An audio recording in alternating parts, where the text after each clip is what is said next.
आप देख रहे हैं प्रवीण टीवी न्यूज। सेना और महिला कर्नल सोफिया कुरैशी पर भाजपा नेताओं की विवादास्पद टिप्पणियों को लेकर कांग्रेस ने मोर्चा खोल दिया है। पहले मध्य प्रदेश सरकार के मंत्री विजय शाह और फिर उप मुख्यमंत्री जगदीश देवड़ा और अब सांसद फग्गन सिंह कुलस्ते के द्वारा दिए गए बयानों पर कड़ी आपत्ति जताते हुए कांग्रेस कार्यकर्ताओं ने शनिवार को राष्ट्रीय स्वयंसेवक संघ के जबलपुर स्थित कार्यालय केशव कुटी पहुंचकर विरोध दर्ज कराया। कांग्रेसियों ने आरएसएस पदाधिकारियों को प्रार्थना पत्र सौंपकर तीनों नेताओं के खिलाफ कार्रवाई और मंत्री पद से बर्खास्त करने की मांग की। हालांकि उन्हें ठोस आश्वासन नहीं मिला। इस पर कांग्रेस नेताओं का कहना है कि आरएसएस का मौन रहना और उदासीन चेहरा यह साफ बताता है कि वे सत्ता के खिलाफ कोई कदम नहीं उठाएंगे। जहां हम लोग देखना भी पसंद नहीं करते हैं, वहां पे सिर्फ इसलिए आए थे, इस भावना से आए थे कि ये एक राष्ट्रवादी संस्था है और राष्ट्रवादी संस्था है तो राष्ट्रवादी सबसे पहले जो है देश के मान सम्मान से जुड़ी हुई चीज़ों पर निर्णय लेते हैं। हम लोगों ने आज जो वहाँ पर प्रश्न रखे, जो हमारे अध्यक्ष सौरभ भाई ने बताए, उस पे जो व्यक्तियों की जो जवाबदार व्यक्ति थे वो सारे के सारे मौन थे और वो मौन के चेहरे, गिरे हुए चेहरे ये बता रहे थे कि जैसे वो भी सत्ता और सरकार के ही अधीन है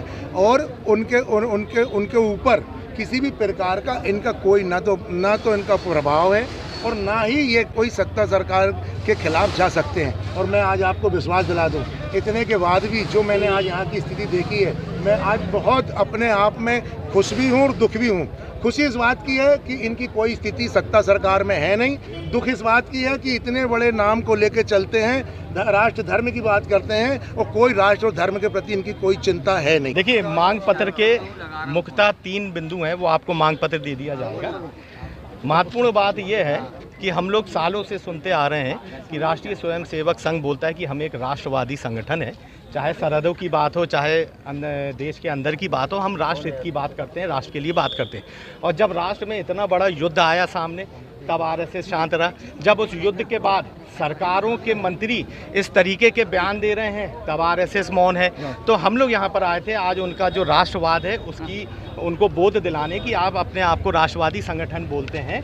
जिस तरीके से भारतीय जनता पार्टी के मंत्री सेना के खिलाफ, सेना में हमारी जो महिला अधिकारी हैं उनके खिलाफ बयान दे रहे हैं, सरकार की मजबूरी समझ सकते हैं, माननीय नरेंद्र मोदी जी की मजबूरी समझ सकते हैं, मोहन यादव जी की मजबूरी समझ सकते हैं कि ये उनके गुलाम और उनके मंत्री हैं। लेकिन आप जो कि अपने आप को स्वयंभू राष्ट्रवादी संगठन बोलते हैं, इस मुद्दे पर ना ही माननीय मोहन भागवत जी का अभी तक बयान आया, ना ही आरएसएस के कोई भी प्रचारक ने या कोई भी अधिकृत व्यक्ति ने इस बात की निंदा करी कि भारतीय जनता पार्टी के मंत्रियों के द्वारा इस तरीके का जो बयान दिया गया, इसकी हम निंदा करते हैं।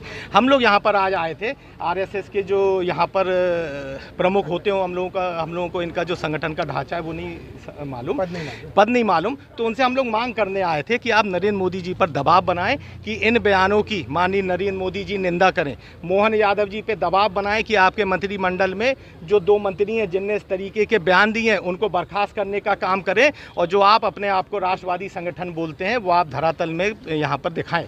जब हम लोग गए वहाँ पर 15-20 मिनट की चर्चा हुई, मौन था, किसी के पास कोई जवाब नहीं थे। ये देखने में आया कि आरएसएस भी जो है वो सत्ता के अधीन है। ये देखने में आया कि जितने भी वादे किए जाते हैं वो सिर्फ पेपरों में किए जाते हैं, मंचों में किए जाते हैं, भाषणों में किए जाते हैं। जब हम लोगों ने अपना पत्र दिया, ये प्रार्थना पत्र उनको पढ़ के सुनाया, हमारे वरिष्ठ नेता माननीय दिनेश यादव जी ने आग्रह करा कि इस पे आपका क्या कहना है। हम बाहर निकल के समाज को, देश को, प्रेस को, हमारे लोगों को क्या कहेंगे कि हमारे पत्र के बाद आपका क्या जवाब रहा। तो उनके पास कोई जवाब नहीं था, उनके पास सिर्फ ये जवाब था कि हमने आपका पत्र प्राप्त किया। तो साफ तौर पे एक बात और हमने महसूस करी कि आरएसएस की जो विचारधारा है वो लोगों पे थोपी जाती है। अगर थोपी नहीं जाती तो वहाँ जितने भी जवाबदार बैठे थे वो इस बात को स्वीकारते कि आपकी बात सत्य है और आरएसएस इसमें निर्णय लेगा, सरकार पे भी दबाव बनाएगा और जिन मंत्रियों ने ऐसा करा है उनकी बर्खास्तगी की लड़ाई भी लड़ेगा। तो साफ तौर पे आज भारतीय जनता पार्टी आरएसएस जिस तरीके से अपने आप को राष्ट्रवादी संगठन कहती है, राष्ट्र हित में कार्य करने की बात करती है, आज उसकी पोल यहाँ पर खुली है।